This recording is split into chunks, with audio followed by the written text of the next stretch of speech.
Sammy Young Jr. was just 21 years old. He was a Navy veteran, a student at the Tuskegee Institute, and on January 3rd, 1966, he was shot and killed for trying to use a whites-only restroom in Alabama. Imagine fighting for a country that still treats you like less than human when you come home.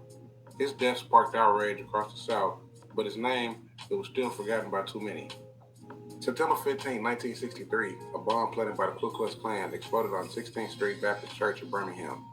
Inside were four little girls: Denise McNair, 11, Addie Mae Collins, Carol Robertson, and Cynthia Wesley, all 14. They were getting ready for Sunday service. That day, their bodies were found under rubble.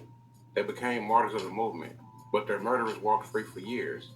This was the price for being black and innocent in Jim Crow America. Jimmy Lee Jackson was just 26. He was a deacon and a peaceful protester. He was shot by a white trooper while trying to protect his family during a voting rights march in Marion, Alabama. His death inspired the Selma to Montgomery marches and ultimately helped pass the Voting Rights Act of 1965, but Jimmy never lived to see it.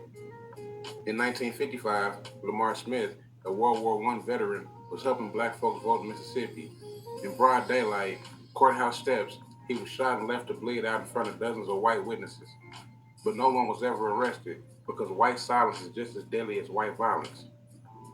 Then, just 6 years later, Herbert Lee, a former NAACP member, was murdered in cold blood. His killer, a white Mississippi state legislator. And get this, the black witnesses were forced to lie under threats of death. His life was stolen because he dared to teach his people how to claim their rights to vote.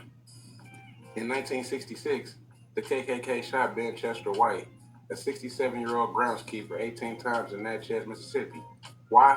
They wanted to lure Dr. Martin Luther King Jr. to town so they could assassinate him. White wasn't even an activist. He was just a black man, and he was expendable.